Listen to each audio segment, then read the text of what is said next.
Hello प्यारे दोस्तों, मैं हूं आपका अपना राहुल पटेल, आपका केमिस्ट्री टीचर। स्वागत करता हूं आप सभी का आपके YouTube channel green word publication पर। जैसा कि हम लोग सीरीज स्टार्ट किए हैं, ये जो राजीव क्वेश्चन बैंक है, हाई स्कूल के जितने भी सब्जेक्ट हैं, चाहे वो साइंस की बात करो, चाहे मैथ की बात करो, चाहे इंग्लिश की बात करो, या फिर सामाजिक विज्ञान की बात कर लो, हिंदी की भी बात कर लो, ये सारे सब्जेक्ट आप लोगों को समस्त एक्सपर्ट टीचर के द्वारा आप लोगों को पढ़ाए जा रहे हैं। उसमें कॉन्सेप्ट पढ़ाया जा रहा है, राजीव क्वेश्चन बैंक के जितने भी क्वेश्चन हैं उनको सॉल्व कराया जा रहा है। तो मैं तो आपका केमिस्ट्री का टीचर हूं, तो मैं आप लोगों को साइंस में केमिस्ट्री पढ़ाने जा रहा हूं, यानी कि केमिस्ट्री के कॉन्सेप्ट को पढ़ाऊंगा और उससे रिलेटेड सारे के सारे क्वेश्चंस आप लोगों को करा दूंगा। ठीक है ना। तो आज हम लोग बात कर लेते हैं। अच्छा, बात करने से पहले आप लोग क्या करिएगा, आप लोग करिएगा अपने YouTube channel green word publication को सब्सक्राइब। ठीक है ना, ताकि आप लोग क्या कर सको भाई साहब, अपनी पढ़ाई को बूस्ट कर सको। ठीक है ना। तो चलिए हम लोग स्टार्ट कर लेते हैं आपके केमिस्ट्री का फर्स्ट चैप्टर, जो कि है क्या भाई साहब, क्या है पता है आप लोगों को? रासायनिक अभिक्रियाएं एवं समीकरण। ठीक है ना, केमिकल रिएक्शंस एंड इक्वेशंस। ठीक है ना। चलिए हम लोग फर्स्ट चैप्टर की बात कर लेते हैं। हाई स्कूल में आपका फर्स्ट चैप्टर केमिस्ट्री में क्या है? रासायनिक अभिक्रियाएं एवं समीकरण। तो चलिए ज्यादा बातें ना करते हुए हम लोग टॉपिक को स्टार्ट कर लेते हैं। पहले मैं पेन को सिलेक्ट करता हूं। पेन आ जाओ भाई साहब, तुम नीचे आओ। आ गया ना। चलिए ध्यान दीजिएगा, इसमें कह रहा है रासायनिक परिवर्तन। पहले हम लोग परिवर्तन सीखेंगे, रासायनिक परिवर्तन क्या होता है उसके बारे में जानेंगे, तब तो हम लोग मूव कर पाएंगे ना भाई साहब रासायनिक अभिक्रिया में, यानी कि केमिकल रिएक्शन में। ठीक है कि नहीं? ठीक है। तो ध्यान दीजिएगा, इसमें कह रहा है प्रक्रम, वह प्रक्रम जिसमें कोई एक पदार्थ है, ठीक है, कोई एक पदार्थ है, उसमें किसी कारणवश चेंज आ जाए, किसी कारणवश चेंज आ जाए, परिवर्तन आ जाए। ठीक है कि नहीं? ठीक है। वह अपने नेचर को भूल जाए, माने कि वो पहले कुछ था, बदलने के बाद कुछ हो जाए ना। पहले दूसरा एक पदार्थ था, अब बदलने के बाद दूसरे पदार्थ के रूप में आ जाए, है कि नहीं है? तो यही तो परिवर्तन होता है भाई साहब। देख लो क्या लिखा गया है, लिखा गया ना वही जो मैंने आप लोगों को बताया है। देखिए रासायनिक परिवर्तनों के कुछ एग्जाम्पल क्या क्या हो सकते हैं भाई साहब। जैसे हम लोग खाना बनाते हैं ना, बनाते हो कि नहीं? घर पे बनाते हो? चलिए अच्छी बात है, बनाते हो मेरी तरह। मैं तो बहुत अच्छे अच्छे खाना बना लेता हूँ, स्वादिष्ट खाना बना लेता हूँ। मैं खाना बना देता हूँ ना, तो लोग अपने हाथ की उंगलियां चाटते रह जाते हैं। ठीक है, मैं इतना एक्सपर्ट हूं भोजन बनाने में। तो भोजन पकाना भी एक रासायनिक परिवर्तन है कि नहीं है? है ना रासायनिक परिवर्तन। ये पता है आप लोगों को? हमारे शरीर में भोजन का पाचन होता है, पता है ना? भोजन ऐसे हमारे पेट में पाचन होता है कि नहीं होता है? बताइए। हमारे डाइजेस्टिव सिस्टम यानी कि पाचन तंत्र में भोजन का पाचन होता है कि नहीं होता है? होता है ना। ऐसा तो नहीं है कि आपने खाया वो पूरा का पूरा पेट में ऐसे जाके इकट्ठे हो गया, जैसे क्या करते हो फ्रिज में खाना रख देते हो, ऐसे तो नहीं होता ना। खाना खाते हो आप, आपके पेट में जाके पचता है, पाचन होता है कि नहीं होता है? होता है ना। माने कि आपने खाया था रोटी, ठीक है, उसका परिवर्तन हो गया ग्लूकोज में, ग्लूकोज बन गया कि नहीं बन गया, जिससे हमको एनर्जी मिल जाती है, मिलती है कि नहीं मिलती है? ये भी केमिकल चेंज हुआ कि नहीं हुआ? आगे बात कर लेते हैं श्वसन।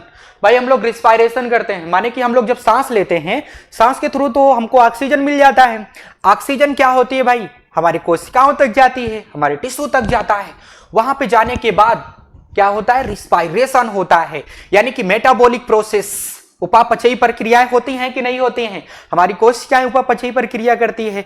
जब क्या करता है, ग्लूकोज उसके पास रहता है ना, तो जब हम लोग श्वसन के द्वारा उसको, श्वसन कह रहा हूं मैं, सांस के द्वारा हम लोग ऑक्सीजन देते हैं ना, तो क्या करता है, ग्लूकोज ऑक्सीजन लेके ब्रेक डाउन हो जाता है, जिससे एटीपी फॉर्म होते हैं। इसी को तो हम लोग रिस्पायरेशन यानी कि श्वसन कहते हैं। चलिए अच्छी बात है, आप लोग को पता भी है। किण्वन, किण्वन ना, फर्मेंटेशन, किण्वन भी तो एक प्रकार का केमिकल चेंज होता है कि नहीं? जैसे आप लोग देखे होंगे मैदा सड़ा के उससे आप क्या बनाते हो भाई? पावरोटी वगैरह बनाते हो कि नहीं बनाते हो? बनाते हो ना पावरोटी, मैदा सड़ाते हो तभी तो बनता है। और आप लोगों ने ये भी देखा होगा कि बहुत सारे लोग क्या करते हैं, जो ब्रेविंग इंडस्ट्रीज होती हैं या फिर कुछ लोग ब्रेविंग करते हैं, माने कि जो पदार्थ होते हैं ना कुछ, जैसे कि चावल हो गया, गेहूं हो गया, और इसको क्या कहते हैं, क्या कहते हैं उसको, महुआ। हाँ, ये भी सड़ा के क्या बनाते हैं, उससे शराब बनाते हैं कि नहीं? ब्रेविंग। और अंगूर को भी तो सड़ा के शराब बनाया जाता है ना। तो ये सारी चीजें किण्वन की जाती हैं। किण्वन का मतलब ये हुआ कि उसमें कुछ बैक्टीरिया को ग्रो कराया जाता है, जिससे क्या हो जाए भाई, उसमें कार्बन डाइऑक्साइड के द्वारा रिस्पायरेशन हो सके। भाई नॉर्मली क्या होता है कि जब कोई जीव रिस्पायरेशन करता है तब उसको क्या होना चाहिए, ऑक्सीजन चाहिए होता है रिस्पायरेशन यानी कि श्वसन के लिए। लेकिन जब हम किण्वन कराते हैं, फर्मेंटेशन कराते हैं, तो उसमें ऑक्सीजन नहीं चाहिए होता है, उसमें CO2 के थ्रू होता है। ठीक है कि नहीं? ठीक है, ठीक है ना। तो उसमें भी चेंज होता है। ठीक। लोहे का संक्षारण का मतलब जंग लगना, रस्टिंग हो जाना।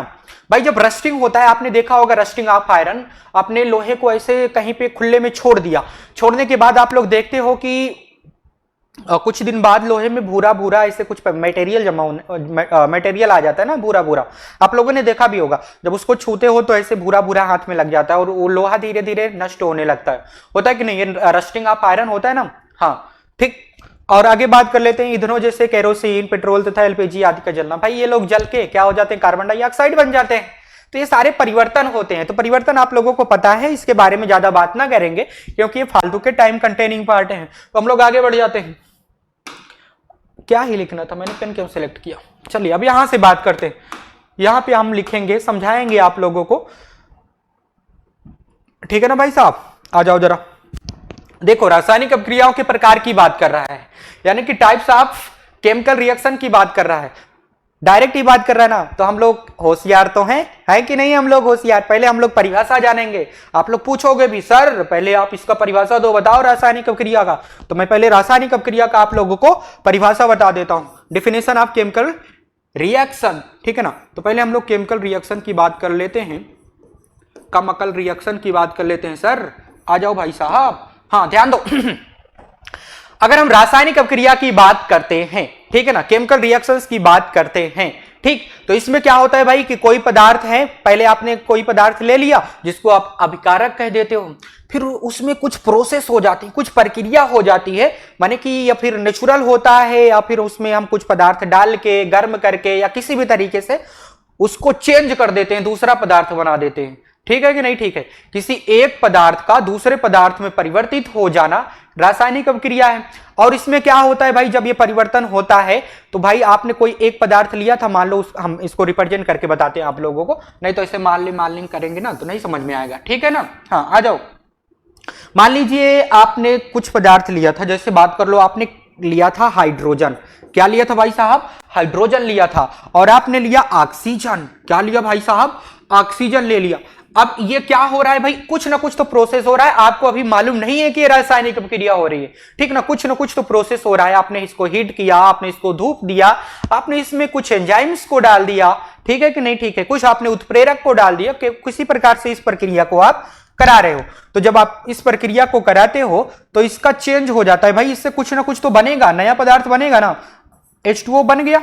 आपने पहले हाइड्रोजन लिया था और ऑक्सीजन लिया था, वो चेंज होकर के एक नया पदार्थ दे दिया कि नहीं दे दिया। माने कि कोई आपने परमाणु ले लिया या फिर अणु ले लिया, या सीधे सीधे आपने बोल दिया पदार्थ। जब हम पदार्थ में कुछ ऐसे परिवर्तन लाते हैं कि वो अपने नेचर को भूल जाता है, माने कि पहले हाइड्रोजन था, ऑक्सीजन था, ठीक है, इसका परिवर्तन होने के बाद ये जल बन गया। बन गया कि नहीं बन गया, बना ना। देखो इधर हाइड्रोजन गैस थी, ऑक्सीजन गैस थी, इधर जल है। बन गया कि नहीं बन गया, बना ना। अपने नेचर को खो दिया कि नहीं खो दिया, खो दिया ना। ठीक है, समझ में आ रहा है कि नहीं आ रहा है, अच्छे तरीके से मैं समझा रहा हूं, ठीक भाई। फिर से बता दूं आप लोगों को, कहोगे सर लिख के बताओ, इसको ऊपर कर देते हैं, लिख के बताते हैं आप लोगों को अच्छे से, क्योंकि आप लोग छोटे बच्चे हो।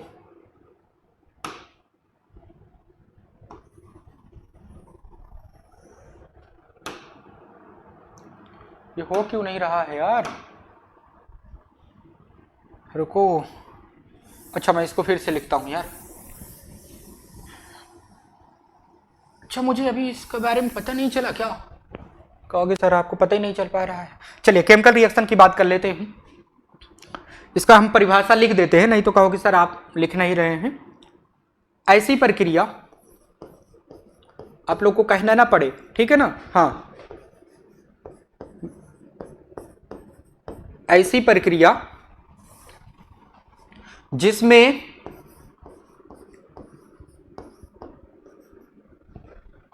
कोई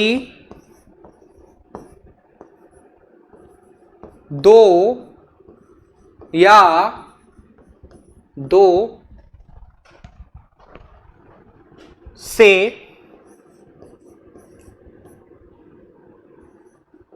अधिक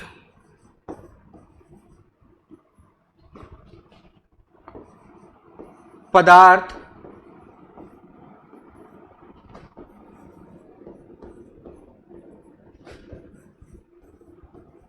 भाग लेकर भाग लेकर नया पदार्थ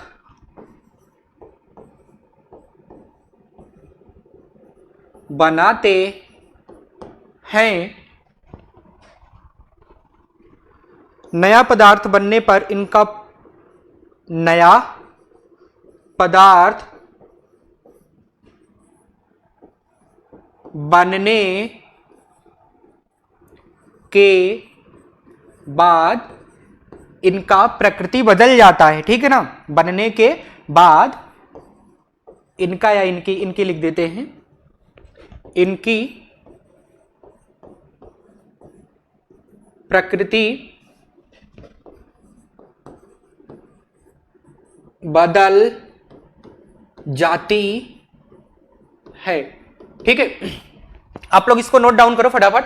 हाँ नोट करो, आप लोग लिख लीजिए। मैंने मेहनत किया है तो आप लोग भी मेहनत करो भाई ना, ऐसे नहीं बैठे रहोगे। आप लोगों को पढ़ाई कर रहे हैं ना, तो भाई आप क्या करिएगा, नोट डाउन कर लीजिएगा जितना भी मैं लिखते जाऊं, ताकि आप लोगों को समझ में आता जाए, है कि नहीं है, है ना। चलिए स्क्रीन शॉट लीजिए, नहीं तो नोट डाउन करिए, मैं आगे बढ़ लेता हूं। ठीक, आगे बढ़ता हूं,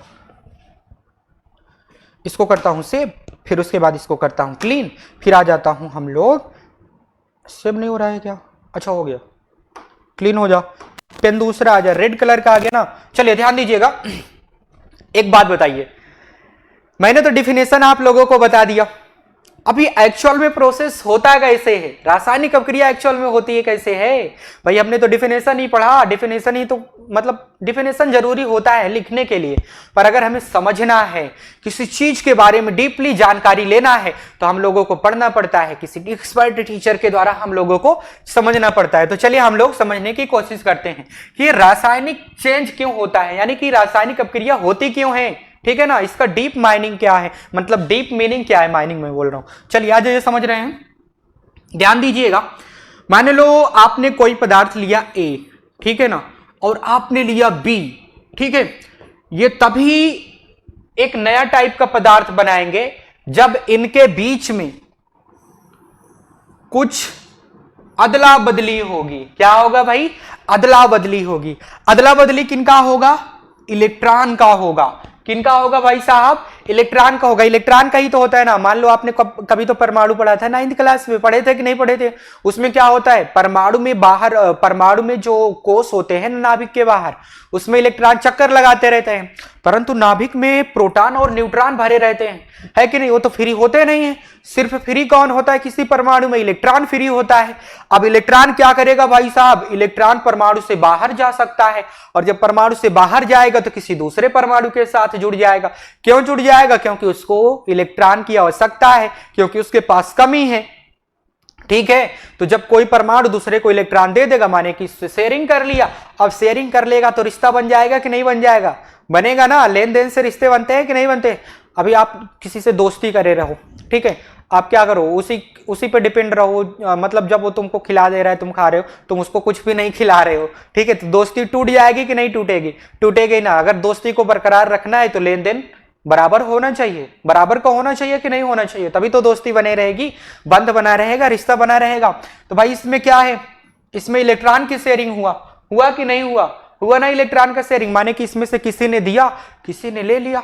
अब भाई जिसने लिया वो क्या हो जाएगा, ऋणी हो जाएगा, और जिसने दिया वो धनी हो जाएगा। मान लो जैसे हम बात कर लेते हैं, आपने सोडियम लिया था, हाँ आपने सोडियम लिया था, आपने क्लोरीन गैस लिया था। सोडियम सॉलिड स्टेट में होता है, क्लोरीन गैस स्टेट में होता है, आपको पता ही है ना, है कि नहीं है। अब क्या हो जाएगा भाई, आपने इनका रिएक्शन कराना है। रासायनिक अभिक्रिया एक्चुअल में कब होगी, जब ये दोनों आपस में इलेक्ट्रॉन की शेयरिंग करेंगे। क्या करेंगे भाई साहब, इलेक्ट्रॉन की शेयरिंग करेंगे, तभी दोनों के बीच में बंध बनेंगे, तभी जाके कोई नया टाइप का पदार्थ बन पाएगा कि नहीं बनेगा, बनेगा। सच्ची बात मैं बता रहा हूं, आप लोगों को ये पता होना चाहिए। अच्छा कहोगे सर आप कभी इलेक्ट्रॉन इसमें शेयर करके दिखाओ, करा दे रहे हैं, टेंशन मत लो, मैं सारी प्रॉब्लम जानता हूं बच्चों की, ऐसा नहीं है।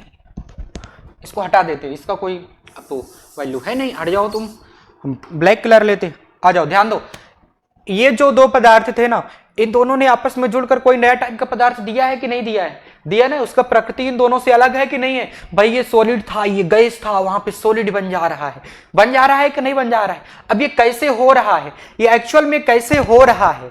इनके बीच में इलेक्ट्रॉनों की शेयरिंग हो रही है, इलेक्ट्रॉनों का लेन देन हो रहा है। इलेक्ट्रॉनों का लेन देन होगा तभी तो बंध बनेगा। उसी को तो हम लोग केमिकल रिएक्शन बोल देते हैं, रासायनिक क्रिया बोल देते हैं। अभी इसमें हम डिटेल में भी पढ़ा सकते हैं। क्यों डिटेल में? यहाँ पे हम मतलब इतना ज्यादा पढ़ाएंगे ऐसी बात नहीं है। अगर आप लोग को आइडिया है तो, किसकी आइडिया है भाई?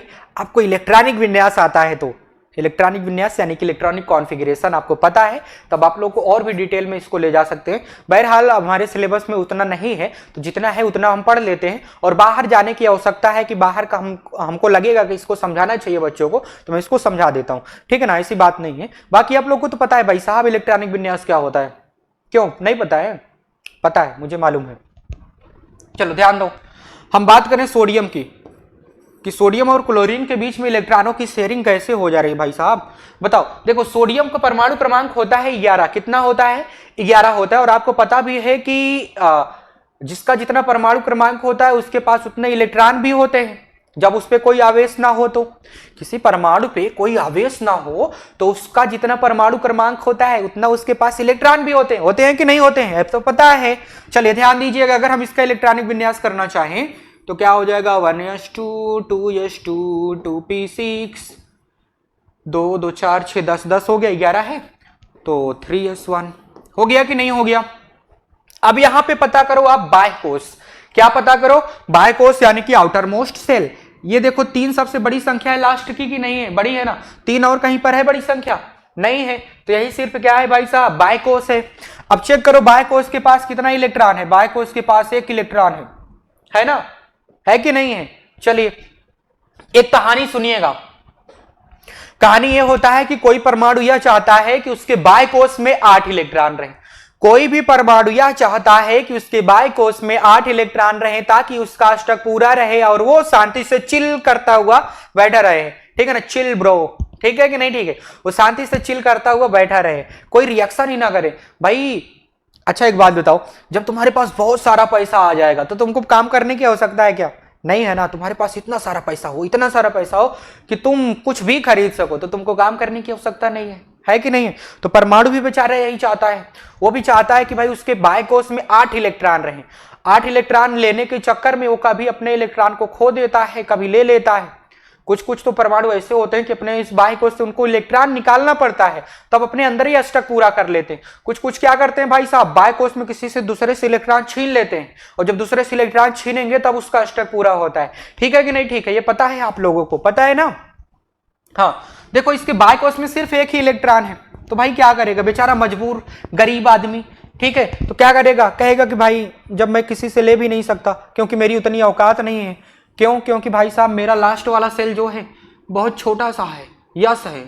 अब जब भाई मेरा लास्ट वाला सेल बहुत छोटा सा है, यस है, तो उसमें मैं बहुत करूंगा कि किसी से 1 ठू मांग लूंगा उधार, 1 इलेक्ट्रॉन, तो भाई तब भी तो मेरा पूरा नहीं होगा, 2 ही रहेंगे, तो भाई 2 में कहाँ अष्टक पूरा होता है? नहीं होता ना। तो क्या करेगा भाई साहब? ये मजबूरी में क्या करेगा? इतना 3s1 वाले को छोड़ देगा। जब 3s1 वाले कोष को छोड़ देगा, इसके इलेक्ट्रॉन को छोड़ देगा, तो कोष का भाई जब इलेक्ट्रॉन ही नहीं रहेगा, जिस घर में आदमी ना रहे तो घर क्या है कि नहीं है? तो ये कोष हट जाएगा। और जब ये कोष ही हट जाएगा तो अब देखो जरा, ये लास्ट वाली सबसे बड़ी संख्या 2 बना कि नहीं बना? ये वाला भी लास्ट वाली संख्या 2 बना कि नहीं बना? तो जब ये दोनों बाह्य कोष हैं तो देखो दोनों के पास कितने इलेक्ट्रॉन है? 2 6 8 हुआ कि नहीं हुआ? अष्टक पूरा हो गया कि नहीं हो गया? हो गया ना। माने कि अगर इसको अपना अष्टक पूरा करना है, चिल ब्रो करना है, तो ये क्या करेगा? अपने लास्ट वाले सेल से इलेक्ट्रॉन को छोड़ेगा। अब यहां पे बात होती है कि भाई क्लोरीन की बता दो, क्लोरीन की क्या कंडीशन है? क्लोरीन का परमाणु क्रमांक होता है 17। अब इसका इलेक्ट्रॉनिक विन्यास करो, 1s2 2s2 2p6 3s2, कितना हो गया? 2 2 4 6 10 2 12, 3p6 12 6 18 हो जा रहा है। तो नहीं, इतना नहीं ले जाना है हम लोगों को, 1 मिनट, 3p5 ही करना है। अब देखो जरा 17 हो रहा है कि नहीं हो रहा है? हो रहा है ना 17। अब भाई जब 17 हो रहा है तो अब चेक कर लो तुम, लास्ट वाला सेल कौन है? बताओ, इसमें लास्ट वाला सबसे बड़ी संख्या 3 है कि नहीं है? और भी 3 नजर आ रहा है कहीं पर? हाँ ये तो है 3, है कि नहीं है? है ना? अब देखो ये दोनों बाह्य कोष बन गए कि नहीं बन गए? अब ये भाई साहब जब दोनों ही बाह्य कोष बन रहे हैं, जब दोनों ही बाह्य कोष बन रहे हैं तो दोनों के पास चेक करो कितना इलेक्ट्रॉन है। ये कहेगा कि मेरे पास दो टोटल 7 इलेक्ट्रॉन है। कितना है? 7। लेकिन ये वाला कह रहा था कि मेरे पास 1 इलेक्ट्रॉन था। अब भाई अब जब इसके पास 7 इलेक्ट्रॉन है बाह्य कोष में, अगर इसको अष्टक पूरा करना है तो सिर्फ 1 ही इलेक्ट्रॉन की रिक्वायरमेंट है कि नहीं है? 1 ही इलेक्ट्रॉन की आवश्यकता है ना।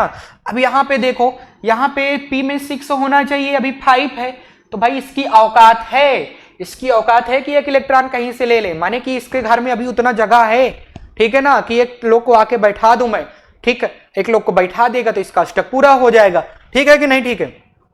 अब क्या होगा कहानी में? कहानी में आएगा ट्विस्ट। ट्विस्ट क्या आएगा भाई? जब ये दोनों की कंडीशन ऐसी है, इसके पास 1 इलेक्ट्रॉन की कमी है, ये ले लेगा, ये इसके पास भाई इसकी तो मजबूरी है 1 इलेक्ट्रॉन छोड़ने की, तो 1 इलेक्ट्रॉन छोड़ देगा, तो जैसे ही ये छोड़ेगा वैसे ही ये ले लेगा। क्यों? क्योंकि इसको चाहिए। तो जब ये दोनों लेन देन कर लेते हैं भाई, ये दोनों की दोस्ती बन जाती है। बन जाती है कि नहीं बन जाती है? माने कि सोडियम और क्लोरीन के बीच में दोस्ती बन जाती है, बंध बन जाता है, रिश्ता बन जाता है। ये रिश्ता क्या कहलाता है? ये रिश्ता कहलाता है रासायनिक अपक्रिया। क्या कहलाता है भाई? ये रिश्ता रासायनिक अपक्रिया कहलाता है। क्लियर है कि नहीं क्लियर है? ये कहानी आप लोगों को पता होना चाहिए, मैंने डिटेल में बता दिया। ठीक है कि नहीं? ठीक है। अगर आपको फिर से सुनना है, इन बातों को फिर से समझना है, तो आप बैक जाके आप सुन सकते हो, ठीक है ना, कभी भी सुन सकते हो, जिंदगी में कभी भी तुमको आवश्यकता पड़े ना, सुन सकते हो। ठीक है, चलिए नोट करना चाहते हो कर लो भाई साहब। तो हम आपको टाइप्स ऑफ रिएक्शन पढ़ा देते हैं। अच्छा मैं साइड में हो जाऊं? हाँ हो गया, मैं साइड में। स्क्रीनशॉट ले रहे हो ना, मुझे पता है, पता है नोट नहीं कर रहे हो तुम, पेन कॉपी लेके बैठते हो दिखाने के लिए। हाँ हम पढ़ने बैठे हैं। चलिए आ जाइए जरा, इसको सेव करते हैं, फिर इसको हम लोग क्लीन कर देते, क्लीन कर दें। चलिए क्लीन कर देते हैं। फिर हम लोग बात कर लेते हैं टाइप्स ऑफ रिएक्शन की। किसकी बात कर लेते हैं? टाइप्स ऑफ रिएक्शन की बात कर लेते हैं, यानी कि अपक्रिया की बात कर लेते हैं। कितने प्रकार की अपक्रिया होती है? ठीक है कि नहीं? ठीक है।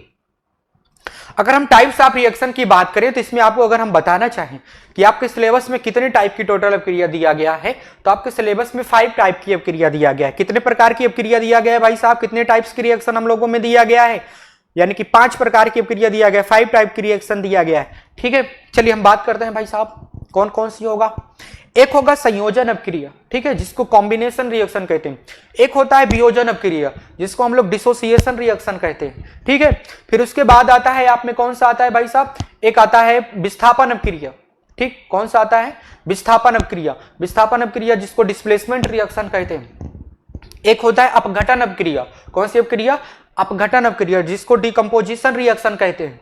और एक होता है आप में रेडॉक्स अपक्रिया, जिसको ऑक्सीडेशन एंड रिडक्शन रिएक्शन कहते हैं, माने कि ऑक्सीकरण और अपचयन अपक्रिया कहते हैं। ठीक है ना, अच्छी बात है। चलिए पहले टाइप, अच्छा यहीं पे मैं लिख दूं 5 प्रकार की अपक्रिया ना, ताकि आप लोग को कोई दिक्कत ना हो। यहीं पे लिख देते हैं, तब इसको पढ़ते हैं पहले नंबर की। ठीक है, 1 मिनट रुके रहूं, मैं पानी पी लेता हूं यार, प्यास बड़ी तेज लगी है।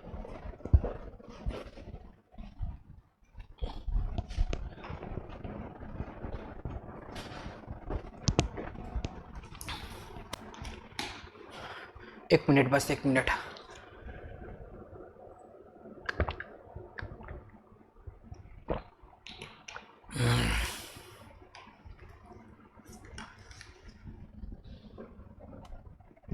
चलिए मैंने पानी पी लिया।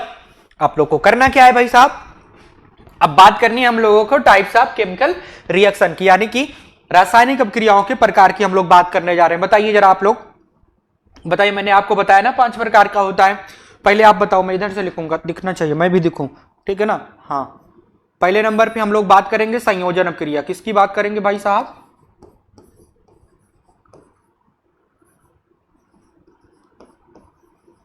हम लोग बात करेंगे संयोजन अपक्रिया की, ठीक है ना, जिसको क्या कहा जाता है भाई इंग्लिश में? Combination reaction. Combination reaction. Second बात करें हम लोग, सेकंड में हम लोग बात करेंगे वियोजन अपक्रिया। क्या कहेंगे भाई साहब?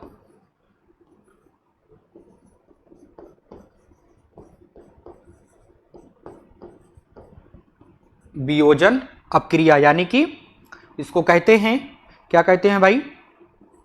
Dissociation reaction. डिसोसिएशन सिएशन, सिएशन, रुक जाओ रुक जाओ रुक जाओ रुक जाओ, सिएशन रिएक्शन। ठीक है, फिर उसके बाद किसकी बात करेंगे थर्ड नंबर पे? थर्ड नंबर पे हम लोग बात करेंगे, थर्ड नंबर पे बात करेंगे विघटन अपक्रिया की। विघटन अपक्रिया की बात करेंगे।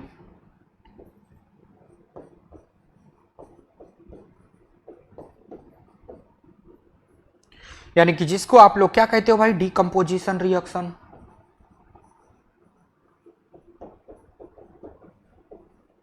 कहते हो कि नहीं कहते हो? कहते हो। ये थर्ड नंबर हो गया। अब बात कर लेते हैं आगे। आगे अगर हम फोर्थ नंबर की बात करें, फोर्थ नंबर पे आप लोगों को क्या पढ़ना है भाई? विस्थापन अपक्रिया। क्या पढ़ना है?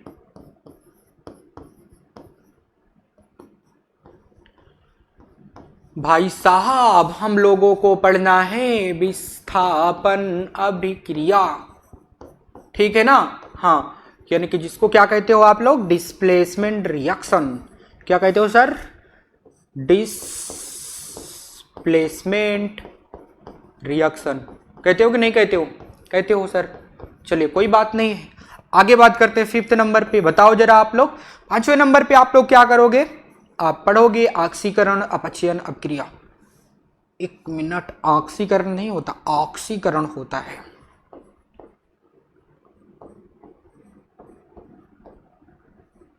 ऑक्सीकरण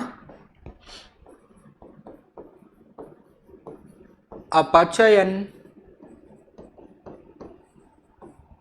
अभिक्रिया, जिसको शॉर्टकट में रेडॉक्स अपक्रिया कहते हैं या रेडॉक्स रिएक्शन। ठीक है ना? हाँ, रेडॉक्स। रेड मतलब लाल, ऑक्स मतलब सांड या बैल। होता है कि नहीं होता? पता है आपको? इतना तो पता होना चाहिए यार। काहे नहीं पता है आप लोगों को? पता है पता है पता है। वो क्या हुआ? इस पे लगा क्या? नहीं, इस पे नहीं लगा। अच्छा, आप लोग इसको नोट डाउन करो फटाफट। सारे प्रकार आप लोग लिखिए, तो 1 बाय 1 क्रम से हम लोग इसको डिटेल में पढ़ने की कोशिश करते हैं, माने कि पढ़ाई ही करते हैं। पढ़ने की कोशिश नहीं किया जाता है यार, उसको तो किया जाता है। क्या बात कर रहे हो आप? नोट डाउन कर लिए आप लोग? हाँ, नोट डाउन करिएगा। स्क्रीनशॉट भी ले लो यार, लेना चाहते हो तो ले लो, कोई बात नहीं है। चलिए आगे बढ़े। चलिए आगे बढ़ते हैं हम लोग। इसको सेव करते हैं, सेव हो जा। हाँ, सेव हो गया। अब इसको संतरा करते हैं, क्लीन, क्लीन हो जा। अब हम फर्स्ट टाइप की रिएक्शन की बात करते हैं, यानी कि संयोजन अपक्रिया की, कॉम्बिनेशन रिएक्शन की बात करते हैं। मेरी बात गौर से सुनिएगा, ध्यान से सुनिएगा, ठीक है? कॉम्बिनेशन रिएक्शन क्या होता है? जब किसी अपक्रिया में दो या दो से अधिक परमाणु अथवा अणु आपस में जुड़कर कोई एक नया पदार्थ बनाते हैं तो उसको संयोजन अपक्रिया कहा जाता है। ठीक है ना? जब किसी अपक्रिया में दो या दो से अधिक पदार्थ, ठीक, आपस में जुड़कर एक नया पदार्थ बनाते हैं उसको संयोजन अपक्रिया कहते हैं। आप क्या कह सकते हो? सीधे सीधे वो बोल दो कि जब कभी भी अपक्रिया हो रही हो जिसमें दो या दो से अधिक परमाणु अथवा अणु, पदार्थ चाहे लिखो चाहे नहीं लिखे, आप सीधे सीधे लिख दो, परमाणु अथवा अणु आपस में जुड़कर एक नए टाइप का प्रोडक्ट बना देते हैं, नया टाइप का पदार्थ बना देते हैं, उत्पाद बना देते हैं, तो उसे हम लोग क्या कहते हैं भाई? संयोजन अपक्रिया। संयोजन का मतलब होता है संयोग होना, यानी कि जुड़ना। ठीक है ना? ये वाली अपक्रिया होती है, जुड़ने वाली अपक्रिया होती है। चलिए आइए बात करते हैं। ये देखो डेफिनेशन भी लिखा गया, अपक्रियाएं जिनमें दो या दो से अधिक पदार्थ क्या करते हैं भाई? जुड़ करके एक नए टाइप का यौगिक बनाते हैं। ठीक है? ठीक है कि नहीं? इसको सह उत्पाद, मतलब कि आपस में जुड़कर एक नया उत्पाद बनाना। सह मतलब साथ साथ मिलकर। ठीक है कि नहीं? ठीक है, मैंने जो बताया आप लोगों को वो सिंपल सा है। ठीक है कि नहीं? उसको सुन लो आप लोग, आप लोगों को लैंग्वेज में बता रहे हैं। ये तो आपका किताब के लैंग्वेज में लिखा गया है, मैं अपने लैंग्वेज में बात करूं जो आपके लैंग्वेज में होता है। सीधे सीधे आपको क्या लिखना है? ऐसी अपक्रिया जिसमें दो या दो से अधिक परमाणु अथवा अणु आपस में जुड़कर एक नए प्रकार का पदार्थ बनाते हैं अथवा यौगिक बनाते हैं, उसे क्या कहते हो आप लोग? उसे आप लोग कहते हो संयोजन अपक्रिया। ठीक है कि नहीं? ठीक है, ठीक है भाई साहब। चलिए, अच्छा आप लोग कहोगे कि सर इसका एग्जाम्पल तो बता दो। क्या बता दो? इसका एग्जाम्पल तो बता दो। एग्जाम्पल में क्या कर सकते हैं भाई साहब? हम लोग क्या ले सकते हैं, आपने लिया अमोनिया, ओ नहीं नहीं नहीं, आपने लिया अमोनिया, आपने लिया क्या, HCl यानी कि हाइड्रोक्लोरिक एसिड, आपने अमोनिया लिया, आपने लिया हाइड्रोक्लोरिक एसिड या Cl, ठीक है ना, ठीक है। अब आपने क्या किया, आपने किया इसको जोड़ दिया, माने कि इसका संयोजन करा दिया।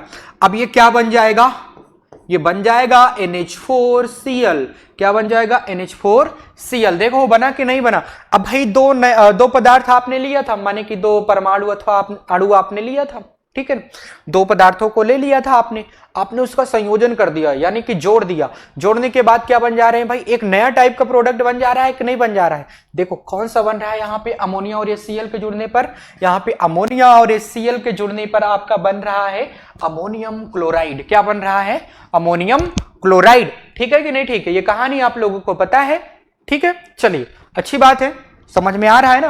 हाँ कहाँ गया, इधर है, आ जाओ, आप इधर हो तो अच्छा। कोई और एग्जाम्पल दिया जाए, चलिए कोई बात नहीं, आप लोग कहोगे तो आप लोगों के लिए एग्जाम्पल और ला दे रहे हैं। ध्यान दीजिएगा, अगले एग्जाम्पल की अगर हम बात करते हैं तो अगले में हम लोग क्या ले सकते हैं भाई, जैसे हम बात कर लेते हैं, आपने लिया था आपने ले लिया, रुक जाओ, हाँ एल्कोहल बनाने के लिए आपने ले लिया था, क्या ले लिया था भाई, आपने एथेनॉल ले लिया। क्या ले लिया, आपने एथेनॉल ले लिया, ओ सॉरी एल्कोहल एथेनॉल ही तो होता है। आपने ले लिया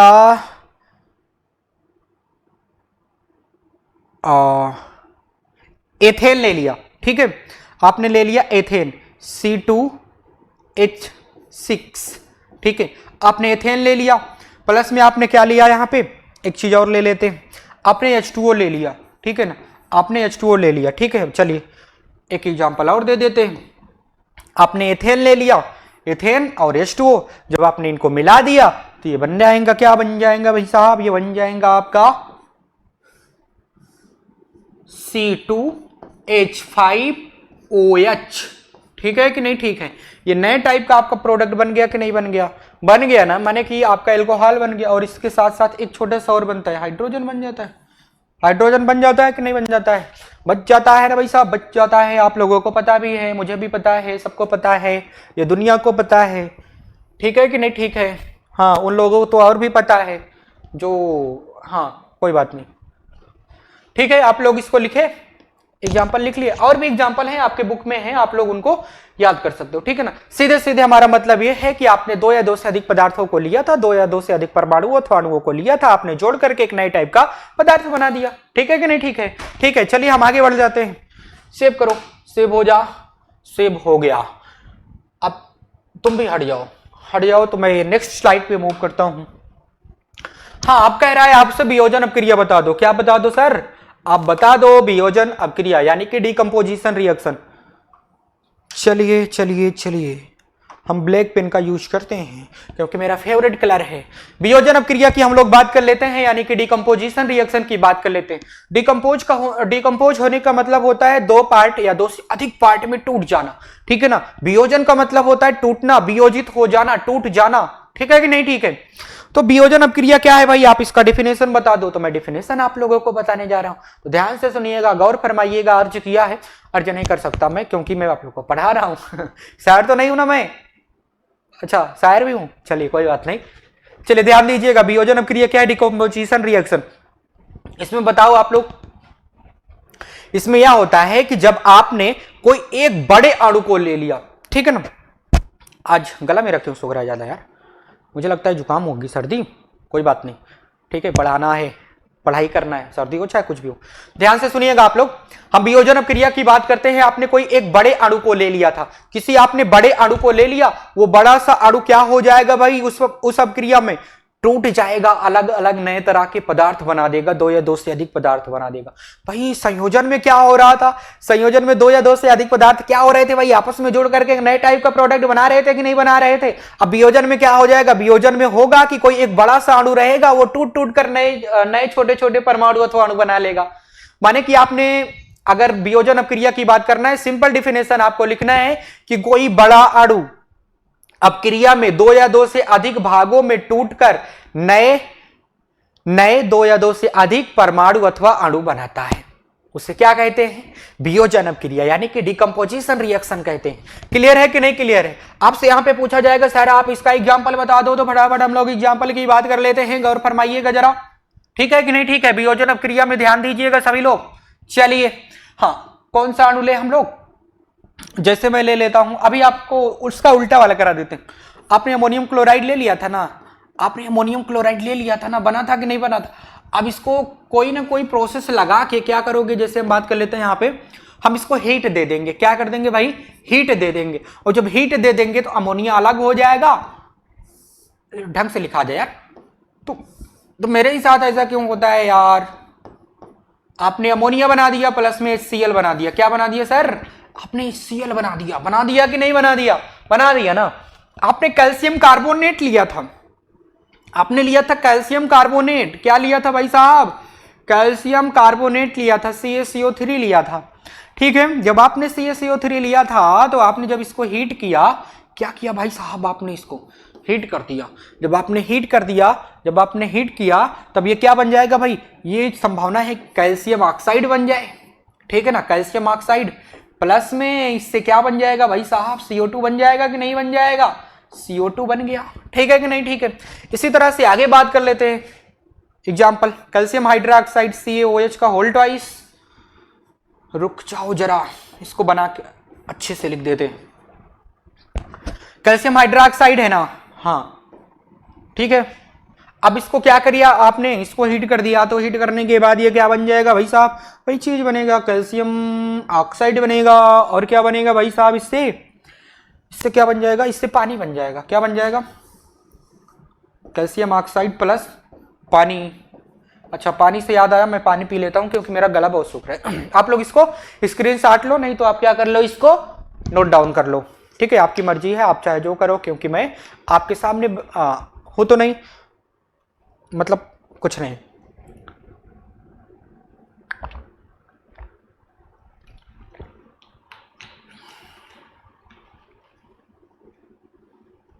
नोट डाउन कर लिया आप लोग? स्क्रीनशॉट ले लिए? ले लिए होगे, मुझे पता है, ठीक है कि नहीं ठीक है? ठीक है, चलिए इसको सेव करते हैं, तब आगे बढ़ते हैं। आपको समझ में आ रहा होगा यार, बहुत सिंपल सिंपल चीजें हैं ये। इतना सिंपल है, इतना सिंपल है, इतना सिंपल है, इतना सिंपल है कि सिंपल से भी सिंपल है, ठीक है ना? हाँ चलिए नेक्स्ट स्लाइड पे मूव करते हैं। अच्छा, अपघटन अपक्रिया पे आ गया। पहले ये जो प्रकार हम लोग पढ़ रहे हैं, फर्स्ट टाइप उष्मीय वियोजन अपक्रिया, माने कि हम लोग अपघटन अपक्रिया पढ़ रहे हैं। कौन सी अपघटिया नहीं कौन सी अपक्रिया पढ़ रहे हैं भाई साहब? हम लोग अपघटन अपक्रिया पढ़ रहे हैं। पता है ना आप लोगों को? हाँ सर पता तो है। मतलब यहाँ पे लिखना चाहिए, यहाँ पे थर्ड टाइप का रिएक्शन लिखना चाहिए। मैं ही लिख देता हूँ, बहुत छोटा हूं यार, मैं क्या करूं, लिख देता हूं। थर्ड टाइप का हम लोग अपक्रिया पढ़ रहे हैं, अपघटन अपक्रिया। कौन सी अपक्रिया भाई? अपघटन अपक्रिया हम लोग पढ़ रहे हैं। ये तुम का एक्स्ट्रा लिखा रहे हो? हाँ, तुमको पता नहीं है? अपघटन अपक्रिया यानी कि डिकम्पोजिशन रिएक्शन, डिकम्पोज होना, डिकम्पोजिशन रिएक्शन। ठीक है कि नहीं ठीक है सर? ठीक है भाई साहब, ठीक है ठीक है, आगे बढ़ो। चलिए इतना आपने लिख लिया, डिकम्पोजिशन रिएक्शन। अब भाई जब हम बात करते हैं डिकम्पोजिशन रिएक्शन में, तो उसमें भी कई टाइप होते हैं, जो कि एक टाइप आपके सामने प्रस्तुत किया गया है, जिसका नाम दे रहा है उष्मीय अपघटन अपक्रिया। क्या दे रहा है भाई? उष्मीय अपघटन अपक्रिया। क्या दे रहा है सर? उष्मीय अपघटन अपक्रिया दे रहा है। थर्मल डिकम्पोजिशन रिएक्शन की बात कर लेते हैं हम लोग फर्स्ट पार्ट में। फर्स्ट पार्ट में हम लोग बात कर लेते हैं थर्मल डिकम्पोजिशन रिएक्शन की। रुक जाओ यार,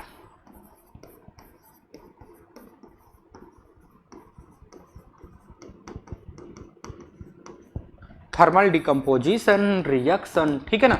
चलिए ध्यान दीजिएगा, जब भी हम थर्मल डिकम्पोजिशन रिएक्शन की बात करते हैं, उष्मीय अपघटन की बात करते हैं, जब भी हम बात करते हैं उष्मीय अपघटन की, तो उस केस में क्या हो जाता है भाई? उस केस में हमको जब अपक्रिया को लिखते हो ना, रिप्रेजेंट करते हो, मान लो आपने क्या किया, ए पदार्थ लिया था, ये टूट करके बन रहा है क्या?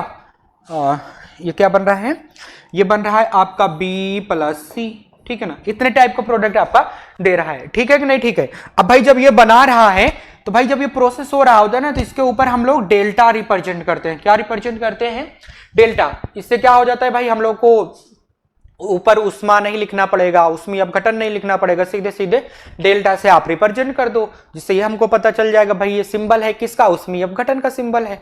ठीक है कि नहीं, ठीक है सर, ठीक है भाई, आगे बढ़ो, आगे बढ़ते हैं, चलिए। अच्छा, उष्मीय अपघटन क्या होता है, इसका थोड़ा सा सर एग्जाम्पल तो बता दो। अपघटन का मतलब ही क्या होता है, इसको तो पहले समझो।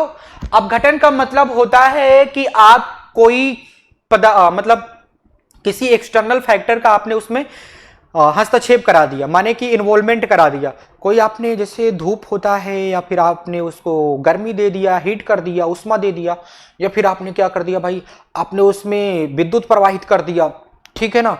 ऐसी चीजों को जब आपने कर दिया, जब आपने ऐसी चीजों को कर दिया, तो ऐसी चीजें होने पर वो टूट जाएगा नए नए पदार्थ में।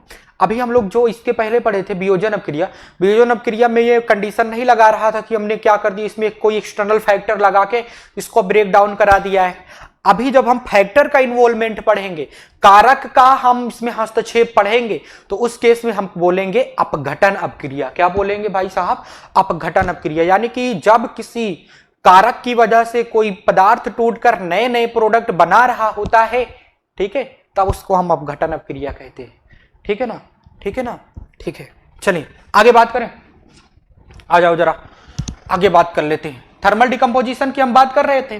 थर्मल डिकम्पोजिशन का मतलब तो यही होता है कि भाई आपने जब डिकम्पोजिशन करा रहा था, आपने कोई एक बड़े पदार्थ को आपने तोड़ तोड़ के नए नए टाइप के प्रोडक्ट बना रहे थे, तो उस टाइम पे आपने उसमें हीट का इन्वॉल्वमेंट करा दिया था। किसका इन्वॉल्वमेंट करा दिया था भाई साहब, आपने हीट का इन्वॉल्वमेंट करा दिया था। क्लियर है कि नहीं क्लियर है सर?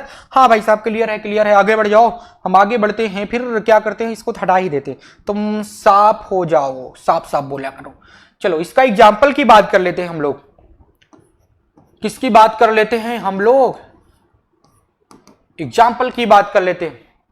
एग्जाम्पल अभी तो मैंने दिया था ना, अभी तो जैसे बात कर लो वियोजन में जो मैंने दिया था भाई, वियोजन में क्या दिया था, रुक के जाओ जरा, आपने कैल्शियम हाइड्रोक्साइड लिया था कि नहीं? अरे यार मैं रेड कलर यूज करूंगा, हटो। हाँ मेरा फेवरेट है तो मेरे कपार पे बैठेगा ये। कैल्शियम हाइड्रोक्साइड आपने ले लिया, आपने इसका थर्मल डिकम्पोजिशन करा दिया, यानी कि इसको हीट दे दिया। जब आपने इसको हीट दे दिया, तो हीट देने पे ये टूट जाएगा। किस में टूटेगा भाई साहब, ये टूटेगा कैल्शियम ऑक्साइड में, प्लस में ये पानी बना देगा यार, पानी बना देगा। ठीक है कि नहीं, ठीक है, ठीक है ना। हाँ आप लोग इसको नोट डाउन करो। क्या करो भाई साहब, आप लोग इसको नोट डाउन कीजिएगा। ठीक है कि नहीं, ठीक है, ठीक है। अच्छा और भी एग्जांपल आप लोग ले सकते हो यार, एक एग्जांपल मैंने दे दिया है, आप लोग और भी एग्जांपल इसमें लगा सकते हो यार। क्या करोगे, सारा एग्जांपल ढेर सारा, आप लोग के किताब में तो बहुत सारा भरा पड़ा है एग्जांपल, एग्जांपल है ना। हाँ भरा है ना, ठीक है। यही तो ब्यूटी है, यही तो ब्यूटी है ना ग्रीन वर्ल्ड पब्लिकेशन की किताबों की, कि उसमें ढेर सारे एग्जांपल दिए गए हैं, ताकि आपको जिसमें भी कंफर्ट फील हो, आप जिसको भी आसानी से मतलब पढ़ सको, याद कर सको, आप उसको याद कर लो। ठीक है कि नहीं, ठीक है। चलिए आगे बढ़ते हैं यार, सेव कर दूं, हो जाओ, क्लीन कर दूं, अच्छा क्लीन हो जाओ। नेक्स्ट स्लाइड पे मूव करते हैं। थर्मल डिकम्पोजिशन का यही मतलब होता है कि आपने कोई अब क्रिया करा रहे थे, आपने किसी एक बड़े पदार्थ को जब आप तोड़ रहे थे दो या दो से अधिक नए नए पदार्थों में, तब आपने किसी फैक्टर को इन्वॉल्वमेंट कर दिया। यानी कि यहाँ पे कौन सा फैक्टर आ रहा है अगर थर्मल डिकम्पोजिशन की बात होती है, तो थर्मल डिकम्पोजिशन में आपने हीट को इन्वॉल्वमेंट करा दिया, आपने हीट दे दिया, तब वो टूट जाएगा। क्लियर है कि नहीं क्लियर है? चलिए आगे बढ़ करते हैं। हाँ विद्युत अपघटन, यानी कि पेन किधर,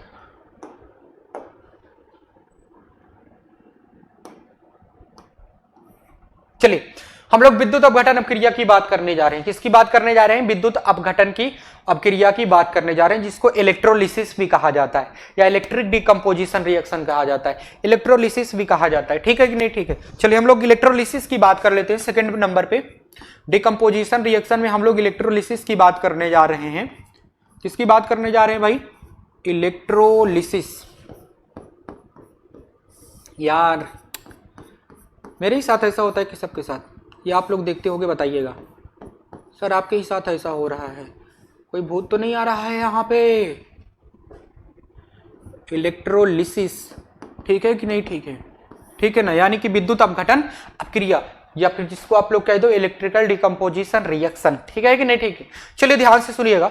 इस केस में क्या होता है भाई कि आपको कोई पदार्थ को अगर ब्रेक डाउन करना है, यानी कि तोड़ना है नए नए पदार्थों में, कोई आपने मटेरियल ले लिया, सब्सटेंस आपने ले लिया, आपने उसको नए नए टाइप के प्रोडक्ट में तोड़ना है, कई सारे नए नए पदार्थों को बनाना है, तो भाई अब यहां पे तोड़ने के लिए आपको क्या करना पड़ेगा? उसको करंट देना पड़ेगा कि नहीं देना पड़ेगा? देना पड़ेगा ना करंट, ठीक है कि नहीं? ठीक है, यानी कि आपने जब भी विद्युत अपघटन अपक्रिया कराना है, विद्युत अपघटन अपक्रिया में आपको विद्युत का इन्वॉल्वमेंट कराना पड़ेगा, ठीक है ना। किसी पदार्थ का अगर ब्रेक डाउन कराना है, तोड़ना है, नए नए अलग पदार्थ बनाना है, तो उस केस में आपको क्या करना पड़ेगा भाई? उसमें विद्युत का इन्वॉल्वमेंट कराना पड़ेगा। क्लियर है कि नहीं? क्लियर, क्लियर है सर, आगे बात कर लो, आगे बताओ। चलिए, हाँ, इसमें और भी बातें होती हैं कि जब भी आप विद्युत अपघटन करते हो तो इसमें आयन बनते हैं। क्या बनते हैं भाई साहब? इसमें आयन बनते हैं, आयन बनते हैं, आयन बनते हैं। अब भाई जब आयन बन जाएंगे ना, जब आयन बन जाएंगे, आयन बनते हैं यानी कि आयन फॉर्म होते हैं, तो भाई जब आयन बनेंगे तो भाई आपको पता भी है कि आयन कितने टाइप के होते हैं, तो ये टाइप के तो होते हैं, एक धनायन होता है, एक धनायन होता है, ठीक है, एक ऋणायन होता है। क्या होता है? एक धनायन होता है और एक ऋणायन होता है, ठीक है कि नहीं? ठीक है, हाँ यहाँ पे लिख देते, एक धनायन होता है और एक ऋणायन होता है, ठीक है। अगर ये कैथोड है, क्या है सर? ये कैथोड है, एक मिनट, एक मिनट, ये एनोड है, ठीक है। एनोड पे क्या जाता है? पॉजिटिव चार्ज जाता है। और एनोड कैसा चार्ज होता है? एनोड खुद नेगेटिव होता है, उसको पॉजिटिव चाहिए होता है। समझ रहे हो कि नहीं समझ रहे हो? ठीक है ना? अच्छा मैंने सही तो बोला ना? हाँ, एनोड पे पॉजिटिव चाहिए। ओ यार, एनोड यहां पे कैथोड लिखना चाहिए। एक मिनट, पॉजिटिव है तो यहां पे हमको कैथोड लिखना पड़ेगा यार, मैं क्या बोल देता हूं कभी कभार, हो जाता है। यहां पे एनोड लिखना चाहिए था मेरे को। हाँ चलिए ध्यान दीजिएगा, अब यहां पे कंफ्यूज मत होना। कैथोड है तो पॉजिटिव चार्ज, एनोड है तो नेगेटिव चार्ज। कैथोड है तो पॉजिटिव चार्ज, एनोड है तो नेगेटिव चार्ज। ठीक है कि नहीं? ठीक है, क्लियर है कि नहीं? क्लियर है। एनोड पे कैसा चार्ज जाएगा भाई? एनोड पे जाएगा नेगेटिव चार्ज। कैथोड कैसा है? कैथोड पे जाएगा पॉजिटिव चार्ज। क्लियर है यार? ठीक है ना? हो जाता है कभी कभार, मिस्टेक होता है। मैं भी इंसान, तुम भी इंसान, हम भी मनई, तुम भी मनई, सब लोग मनई। ठीक है कि नहीं? ठीक है, क्लियर है ना? हाँ चलिए आगे बढ़ो। अच्छा अभी आगे कैसे बढ़ना है ना, अभी आगे हम लोग नहीं बढ़ सकते। अभी तो हम लोग बात करेंगे कि भाई इसका वो बता दो, एग्जाम्पल बता दो। अभी तो आपने बताया कि जब भाई इलेक्ट्रोलिसिस होता है, विद्युत अपघटन होता है, तो उस केस में दो हमको इलेक्ट्रोड का प्रयोग करना पड़ता है। इलेक्ट्रोड में क्या होता है कि भाई एक तो कैथोड होता है, दूसरा एनोड होता है। कैथोड पे क्या होता है भाई? पॉजिटिव चार्ज होता है, और एनोड पे क्या होता है? नेगेटिव चार्ज होता है। पता है कि नहीं पता है? पता है ना? हाँ पता है। अब आप बता दो इसका एग्जाम्पल। क्या बता दो? एग्जाम्पल बता दो। आप ऊपर जाओ, हम यहाँ पे एग्जाम्पल बताने जा रहे हैं। ठीक है ना? आप दोबारा डिस्टर्ब मत करना। आपने क्या कर दिया? आपने NaCl लिया था, ठीक है भाई साहब, आपने NaCl लिया था, आपने इसको जब पानी में घोला था, पानी में घोलने के बाद ये अलग अलग आयन में यहीं पे बना देते हैं। ये अलग अलग आयन में बने थे, माने कि सोडियम प्लस बना था, प्लस में क्लोरीन माइनस बना था। ठीक है कि नहीं? ठीक है, ठीक है ना सर? हाँ ये बना था।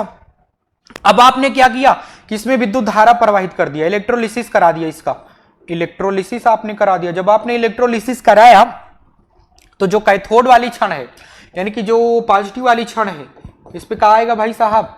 इस पे आएगा आपका सोडियम आएगा। क्यों? क्योंकि सोडियम पे प्लस चार्ज है, प्लस में आपका नेगेटिव वाला क्षण एक है कि नहीं है? इस पे क्या आएगा सर? आपको पता है ना? हाँ पता है भाई, इतना ना बताओ डिटेल में, बता रहे हैं यार। कुछ बच्चे ऐसे भी हैं जिनको नहीं समझ में मतलब जिनको ये पहले से नहीं पता होगा, ठीक है, तो भाई उनको समझ में आ जाए। ठीक है कि नहीं? ठीक है, ठीक है ना भाई? अगर मैं डायरेक्ट बात कर लेता कि रासायन जो विद्युत अपघटन अपक्रिया होती है, उसमें क्या होता है, जब हम विद्युत किसी में डालते हैं, यानी कि किसी का हम विद्युत अपघटन कराते हैं, तो वो दो अलग अलग आयनों में टूट जाता है। ये तो पता होता है सबको। अब भाई अलग अलग आयन हैं, तो आयन कौन कौन से क्षण पे डिपॉजिट होंगे? पॉजिटिव यानी कि कैथोड है तो उस पर प्लस वाला चार्ज जाएगा, एनोड है तो उस पर माइनस वाला चार्ज जाएगा। ठीक है कि नहीं? ठीक है, ये याद रखना। अच्छा, इसको याद करने का एक ट्रिक बता दूं ना, ट्रिक ये है। ठीक है, ठीक है, मैं ट्रिक से ही याद किया हूं। ट्रिक क्या है भाई साहब? आप लोग को भी ट्रिक पता होना चाहिए। क्या है ट्रिक? एक ट्रिक है लोन। क्या है भाई साहब? Loan, LONE। ठीक है, लोन। क्या ट्रिक है भाई साहब? लोन। लोन्स का मतलब होता है, अगर आप कभी सेल बनाते हो तो लेफ्ट साइड एनोड को रखते हो, उस पर ऑक्सीडेशन होता है। L का मतलब होता है लेफ्ट, O का मतलब होता है ऑक्सीडेशन, N का मतलब होता है एनोड, सॉरी LOA, यानी यार यहां पे A मैंने नहीं लिखा था, क्या लिख देता हूं, ANE। ठीक है कि नहीं? ठीक है, हाँ अब लोन हुआ ना, LOANE। चलो कोई बात नहीं है। ए का मतलब क्या होता है? एनोड होता है। क्या होता है? एनोड। एन का मतलब क्या होता है भाई? इस पे नेगेटिव चार्ज होगा। क्या होगा? Negative charge. ठीक है ना, नेगेटिव। ई का मतलब क्या हो जाएगा भाई? यहाँ पे ई का मतलब हो जाएगा इलेक्ट्रॉन। ठीक है कि नहीं? ठीक है, यहाँ पे नेगेटिव इस तरह से लिखो। ठीक है ना, इसी वाले ट्रिक से मैंने याद रखा है ताकि आप लोग को छड़ में कभी कंफ्यूजन ना, बहुत कंफ्यूजन होता है बच्चों को इसमें। ठीक है ना? ठीक है, जब अगर हमको पता नहीं रहता ना तो इसमें बहुत सारा कंफ्यूजन होता है, कैथोड है, एनोड है। अब भाई भूल जाना होता है कभी कभार। ठीक है ना, कभी कभार भूल जाना होता है कि कैथोड पे कौन सा चार्ज आएगा, एनोड पे कौन चार्ज आएगा। तो आप लोग ये वाला ट्रिक याद कीजिएगा। ठीक है, तो ठीक है, मैं थोड़ा सा एक घुट पानी पीता हूँ, आप लोग तब तक इसको नोट डाउन करो, नोट डाउन करो।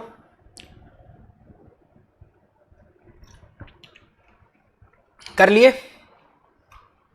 हाँ कर लिए। चले इसके एग्जाम्पल की बात कर लेते हैं।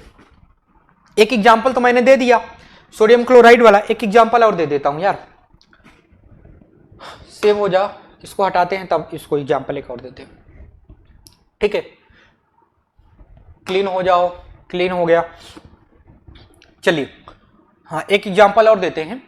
आपने H2O लिया था, पानी लिया था किसी बर्तन में, आपने उसमें करंट डाल दिया। क्या डाल दिया भाई साहब? आपने तार को ही डाल दिया। ऐसा करना मत, ये तो बहुत नुकसानदायक हो जाता है, मतलब बहुत हानिकारक। अरे नहीं, कुछ नहीं, मतलब बहुत बहुत बहुत ज्यादा कॉजुअलिटी हो सकती है इससे। ठीक है कि नहीं? ठीक है, मतलब इससे आप लोग को प्रॉब्लम होने के चांसेस हो जाते हैं। आपने इलेक्ट्रोलिसिस करा दिया, ठीक है ना, आपने जब इलेक्ट्रोलिसिस कराया तो भाई ये टूटेगा। कौन कौन सा आयन बनेगा इसमें? एक तो बनेगा H+, क्या बात कर रहे हो यार, H+, प्लस एक OH- बनेगा। तो भाई ये जाएगा कैथोड पे। अभी तो मैंने आपको बताया प्लस चार्ज है तो कैथोड पे जाएगा, और माइनस चार्ज है तो किस पे जाएगा भाई साहब? एनोड पे जाएगा। ठीक है कि नहीं? ठीक है। हाँ, एक एग्जांपल मैंने और बता दिया, आप लोग इसको नोट डाउन करो फटाफट। ठीक है कि नहीं? ठीक है, ठीक है ना? हाँ, अच्छी बात है, आप लोगों ने नोट डाउन किया और आपने स्क्रीनशॉट भी लिया, तो इससे आप लोग को फायदा हो जाएगा। ठीक है कि नहीं? ठीक है, भला हो जाएगा। चलिए अच्छी बात है भाई साहब, सेव कर लेते हैं हम। सेव करके इसको हम क्लीन करते हैं। अच्छा, क्लीन क्या करोगे? क्लोज करना ही पड़ता है बार बार, अब तभी तो नया ले सकते हो। हाँ, अब आ रहा है प्रकाश अपघटन अपक्रिया, यानी कि फोटोलिसिस। यानी कि आप आओ यहाँ पे, आपको कोई वैसे तो काम रहता नहीं जल्दी से मेरे पास। प्रकाश अपघटन अपक्रिया की हम लोग बात करने जा रहे हैं। कौन सी अपघटन की अपक्रिया की भाई साहब? हम लोग प्रकाश अपक्रिया की बात करने जा रहे हैं, जिसको आप लोग क्या कहते हो भाई साहब? फोटोलिसिस कहते हो। क्या कहते हो भाई साहब आप लोग? फोटोलिसिस कहते हो। अब जब हम फोटोलिसिस की बात करते हैं यानी कि प्रकाश अपघटन की बात करते हैं, तो ध्यान दीजिएगा, आपने किसी पदार्थ को, बड़े से अणु को क्या करना है? अगर उसको तोड़ना है, दो नए नए तरह के प्रोडक्ट बनाना है, तो उस केस में आपको कौन से फैक्टर का इन्वॉल्वमेंट करना पड़ेगा? उस केस में हम लोग वहां पे प्रकाश डालेंगे। डालते हैं ना प्रकाश, जैसे टार्च जला के? नहीं नहीं नहीं, धूप में रिएक्शन कराना पड़ेगा। ठीक है ना, सनलाइट को यहाँ पे लाना पड़ेगा। किसको लाना पड़ेगा? सनलाइट को लाना पड़ेगा। अब भाई जब ये अपक्रिया होती है ना, मान लो आपने कोई एक पदार्थ ए लिया था, ये टूट रहा है। किसमें टूट रहा है भाई साहब? B+C में, अलग अलग पदार्थों में टूट रहा है। तो आपने इसको तोड़ने के लिए आप जब इसको तोड़ोगे तो आपको यचन्यू लिखना पड़ेगा। क्या लिखना पड़ेगा?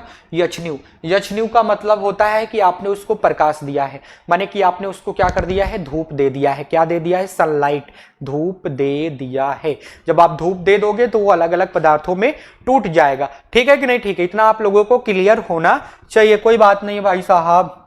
अच्छा, आप कहोगे कि सर इसका परिभाषा प्रॉपर वे में बता दो, तो परिभाषा ये हो जाएगा कि आप किसी नहीं, आप नहीं, यहां पे परिभाषा की बात करेंगे।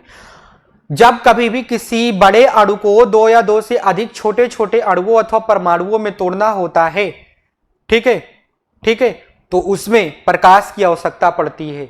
और इस अपघटन को हम लोग क्या कहते हैं भाई साहब? प्रकाश अपघटन कहते हैं। ठीक है कि नहीं? ठीक है, चलिए ठीक है, यचन्यू से उसको रिप्रेजेंट करते हैं। आपने शॉर्टकट में यचन्यू लिखना है। ठीक है, ठीक है भाई साहब, ठीक है, ठीक है, आगे बढ़ो। हट जाओ यार आप, इतना तो मैंने लिख दिया। अब इसको हटा देते हैं, एग्जाम्पल की बात कर लेते हैं। अब हम लोग एग्जाम्पल की बात कर लेते हैं। किसकी बात कर लेते हैं भाई साहब? एग्जाम्पल की बात कर लेते हैं। अब एग्जाम्पल की अगर हम बात करें, एग्जाम्पल में देखो जरा, एग्जाम्पल में आपने क्या कराना है? आपने पानी लिया था। क्या लिया था भाई साहब? आपने एग्जाम्पल में पानी लिया था। एग्जाम्पल में पानी ले लिया था। जब इसको पानी को धूप में रखोगे तो ये पानी पानी हो जाएगा, ये टूटेगा हाइड्रोजन गैस में प्लस में ऑक्सीजन गैस में। ठीक है कि नहीं? ठीक है। अभी कहोगे कि सर आपने इसका जब ब्रेक डाउन किया था विद्युत अपघटन में, तो उस हाइड्रोजन प्लस में टूट रहा था, प्लस में OH नेगेटिव पे टूट रहा था ना, तो वो विद्युत अपघटन है भाई साहब, वो आयन बनाएगा। लेकिन इसमें आयन नहीं बनेगा। ठीक है कि नहीं? ठीक है। इसको सिंपली धूप में रख के अपने पानी को तोड़ देना है, उससे ऑक्सीजन गैस भी निकलेगी, उससे हाइड्रोजन गैस भी निकलेगी। क्लियर है कि नहीं? क्लियर है, क्लियर है। आप में बहुत सारे एग्जाम्पल हैं, आप अपने किताब से उस एग्जाम्पल्स को लिख सकते हो, और भी एग्जाम्पल आप लिख सकते हो। ठीक है कि नहीं? ठीक है, ठीक है ना? हाँ, चलिए आगे बात करते हैं। यार बड़ा सिंपल सा है, इसको क्या सेव हो गया, आप क्लोज हो जाओ। कितनी देर सेव करने में लगता है वो यार, तुम इंसान हो। अच्छा हाँ, आ गया है थैंक यू। ठीक है ना? आज क्लास का टाइम ज्यादा हो गया, माने कि ज्यादा क्या मतलब ओवर हो गया, तो इसीलिए थैंक यू बोल दिया। अब ये कह रहा है कि आप नेक्स्ट लेक्चर में बच्चों से मुलाकात कीजिएगा। तो मैं भी आप लोगों से कहना चाहता हूं कि वक्त हो चुका है आप लोगों से विदा लेने का। लेकिन आप लोगों को मैं एक बात बता देना चाहता हूं, जो बहुत अच्छी बात है। ठीक है कि नहीं? ठीक है। बात यह है कि आप अपने YouTube channel green word publication को सब्सक्राइब करके रख लो, ताकि आप लोग अपनी पढ़ाई को बूस्ट कर सको, अच्छे अच्छे टीचर के द्वारा अपने सारे के सारे कॉन्सेप्ट को क्लियर कर सको। अपने YouTube channel green word publication को करिएगा सब्सक्राइब। मेरे वीडियो आप लोगों को जरूर पसंद आएगा, मतलब आया होगा। ठीक है कि नहीं? ठीक है। आप करिएगा मेरे वीडियो को लाइक, दोस्तों के साथ शेयर। तब तक के लिए आप सभी को ओके बाय।